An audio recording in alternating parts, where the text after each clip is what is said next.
खून की प्यास पार्ट 2। और उसके बाद वो जंगल एक बार फिर से सुमन की चीखों से गूंज उठा। लेकिन आज की रात सुमन की चीखों को सुनने वाला वहां पर कोई भी नहीं था। अगर वहां पर कोई मौजूद था तो बस हरिया, जो कि अब एक भेड़िए में बदल चुका था। सुमन के बालों को पकड़कर घसीटते हुए वो जंगल के बीचों बीच एक जगह पर ले जा रहा था। अगली सुबह गांव में। अरे भाई, पता नहीं क्या बात है, अपने गांव का हरिया किसान और उसकी पत्नी सुमन दोनों गायब हैं। दोनों का कोई अता पता नहीं। अरे कैसी बातें कर रहे हो भाई, ये कब हुआ है? अरे पूरे गांव में खबर फैली पड़ी है। कल रात को दोनों खेत की तरफ जा रहे थे, लेकिन लौटकर आए ही नहीं। तो हो सकता है अपने खेत पर होंगे। पूरा गांव ढूंढ कर आया है भाई। जानते हो क्या मिला वहां पर? क्या हुआ भाई, क्या मिला? बताओ हमें क्या मिला। अरे हरिया की पत्नी सुमन के कपड़े पड़े हुए थे। शरीर का एक एक कपड़ा फटा हुआ झोपड़ी के बाहर पड़ा था, लेकिन दोनों पति पत्नी का कोई पता ठिकाना नहीं था। अरे भाई, लेकिन उसका जो दोस्त है ना रामू किसान, उससे पता करके आते हैं ना। अब तक तो दोनों साथ ही खेत पर जाया करते थे। हाँ, हमें उसके घर जाना चाहिए भाई। चलो वहाँ चलते हैं, चलो। वो सारे लोग रामू के घर पर पहुंचते हैं। रामू अपने घर के बाहर बैठकर हुक्का पी रहा था। आज सारे के सारे लोग टोली बनाकर मेरे घर क्यों आ रहे हैं? क्या कोई मर गया क्या भाई? अरे कैसी बातें कर रहे हो?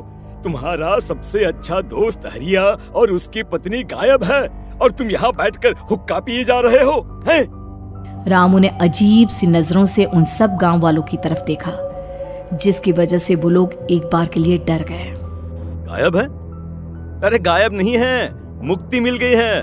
उन दोनों को मुक्ति मिली है। इस दुनिया में आकर हर इंसान पाप करता है और उसे उसके पापों के लिए मुक्ति मिलना बहुत जरूरी है।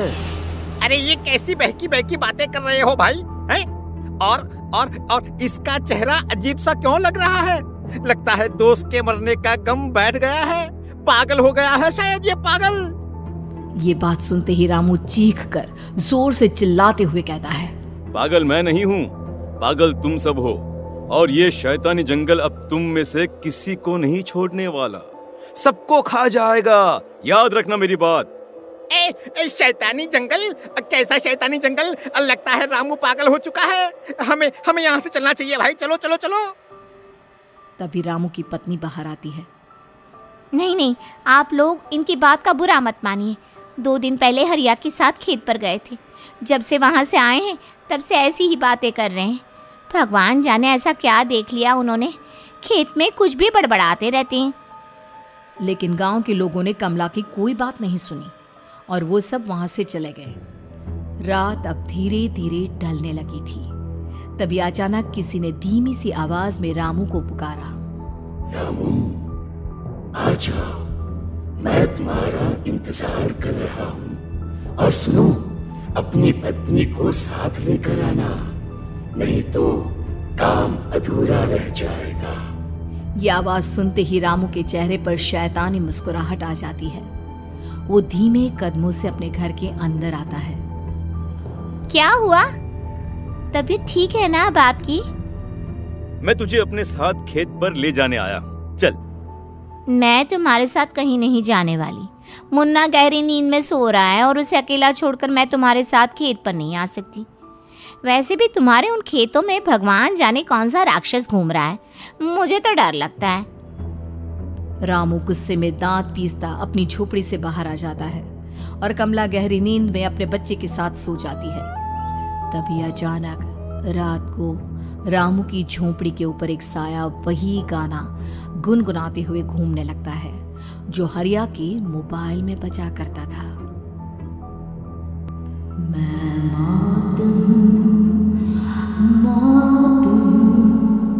मौत जो पसरी है चारों ओर, जो आएगी कहीं से भी निगल जाएगी सबको। मैं मात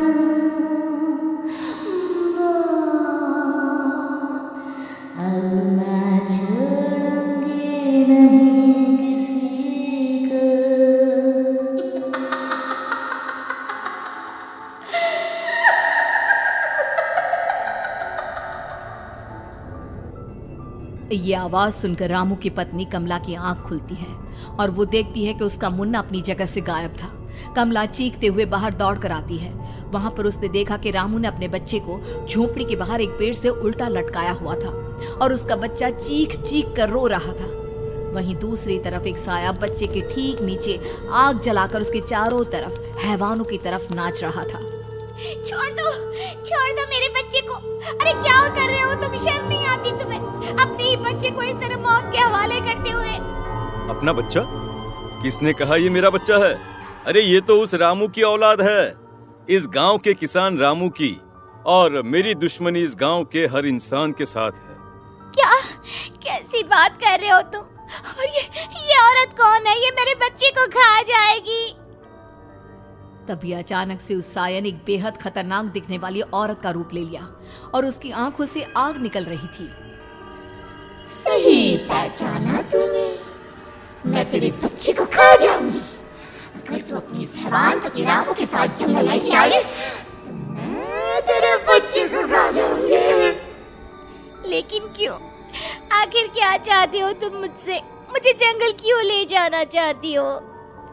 औरत बुरी तरह से ठहाके मार मार कर जोर जोर से हंसने लगी और साथ में रामू भी। ये तो तुझे वहाँ चलने के बाद ही पता चलेगा ना। अगर तू नहीं आई तो थोड़ी देर में तेरा ये बच्चा आग में जलकर मर जाएगा। चल जल्दी। नहीं नहीं, मेरे बच्चे को छोड़ दो।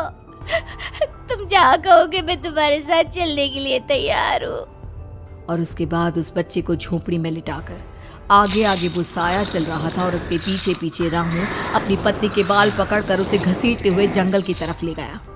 जंगल में जाने के बाद कितनी खूबसूरत हो तुम। आज की रात बस तुम और मैं एक दूसरे के साथ रहेंगे। मुझे तुमसे बहुत डर लग रहा है। तुम्हें क्या हो गया है? तुम तो बिल्कुल ठीक थे। वो होगा जो हमारे बीच होना चाहिए। तो आओ आओ अपने आप को मेरे हवाले कर दो।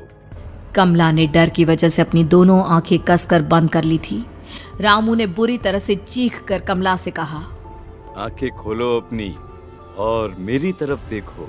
कमला ने जैसे ही अपनी आंखें खोली उसने देखा कि रामू एक खतरनाक खूनी हैवान में बदल चुका था।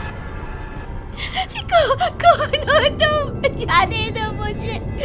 क्या चाहते हो मुझसे? वही जो एक आदमी एक औरत से चाहता है।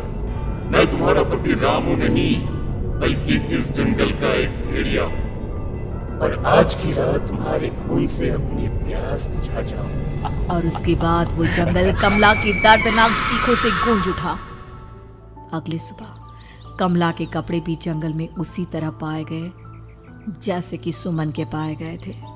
इस घटना के बाद पूरे गांव में दहशत का माहौल था।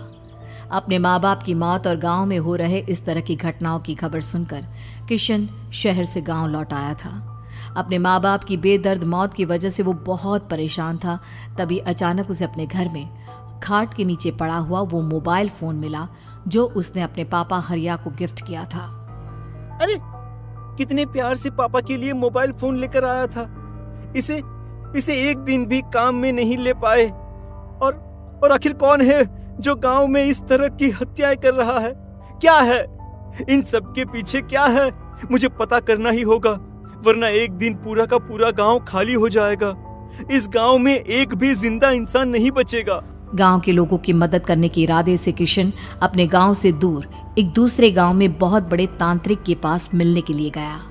तांत्रिक बाबा, अब आप ही कुछ उपाय बता सकते हैं। भगवान जाने हमारे गांव को किसकी नजर लग गई है। नजर नहीं लगी है, किसी ने तुम्हारे गांव को बद्दुआ दी है। किसी सताई हुई आत्मा का प्रकोप है और अब वो पूरे गांव में किसी को नहीं छोड़ेगी जब तक उसकी आत्मा को शांति नहीं मिल जाती। अरे लेकिन ऐसा कौन है बाबा? किसकी आत्मा है और कैसे मिलेगी उसे शांति? मौत है, मौत कहीं से भी आएगी और सबको निगल जाएगी। इससे बचने का सिर्फ एक ही उपाय है, लेकिन उस उपाय को करना आसान नहीं होगा। जो भी उस उपाय को करने की कोशिश करेगा उसकी जान जा सकती है। भले ही मेरी जान चली जाए, लेकिन मैं अपने गांव के लोगों की जान बचाने की पूरी कोशिश करूंगा बाबा।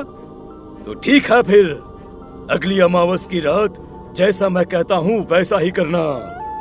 अमावस की रात तांत्रिक के बताए अनुसार किशन अपने साथ केरोसिन लेकर जंगल की तरफ चल पड़ा।